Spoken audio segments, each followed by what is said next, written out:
What's the price of Biden's plan?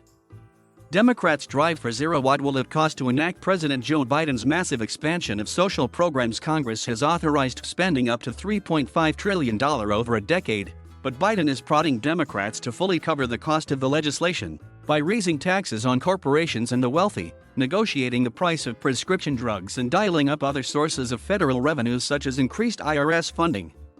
The idea is that entire package should pay for itself. Defending a bill not yet fully drafted, Democrats are determined to avoid a deficit-financed spending spree.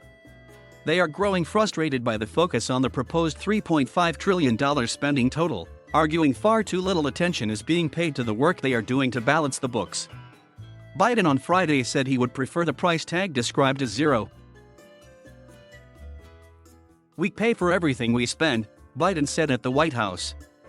"It's going to be zero. Zero." But the revenue side of the equation is vexing, and it's emerged as a core challenge for Democratic bargainers as they labor to construct one of the largest legislative efforts in a generation. Their success or failure could help determine whether the bulk of Biden's agenda becomes law and can withstand the political attacks to come. Republicans, lockstep in opposition, aren't waiting for the details.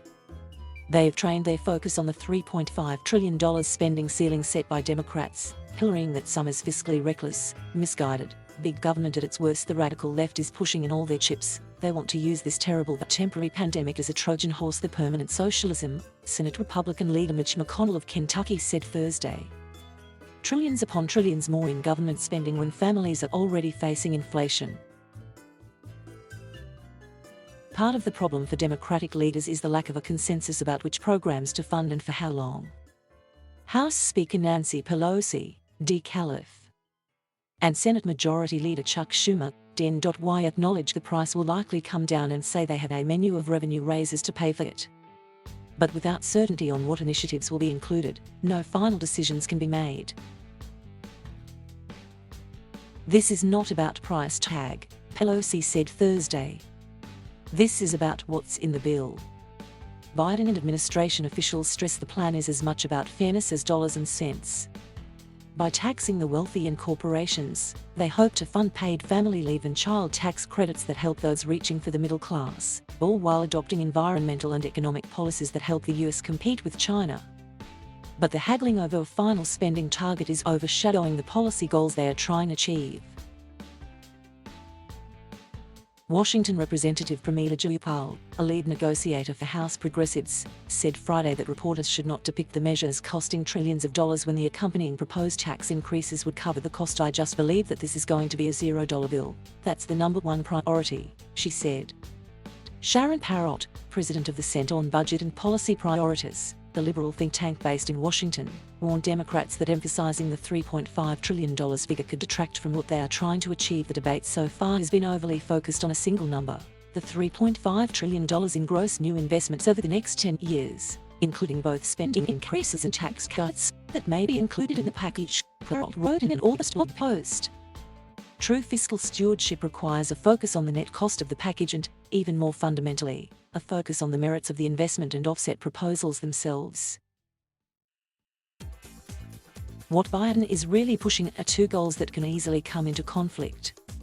He wants to restore the middle class to the epicenter of economic growth, but do so without worsening the national debt or raising taxes on people earning less than $400,000 a year. Further complicating things is that many of his spending policies are actually tax cuts for the poor and middle class, which means he is raising taxes for one group in order to cut them for another.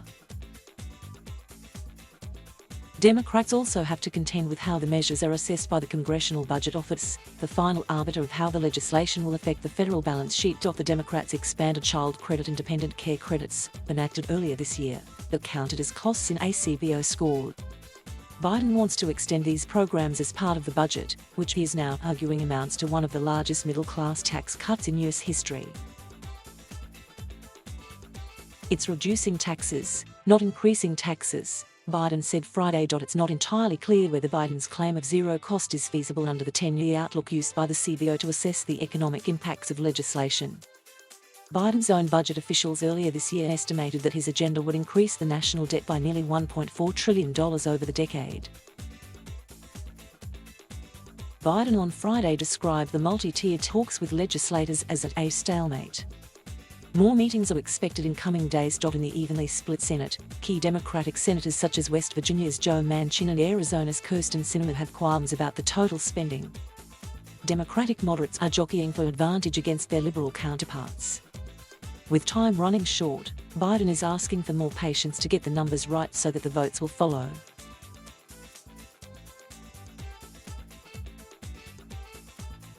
Thank you for watching. Please subscribe.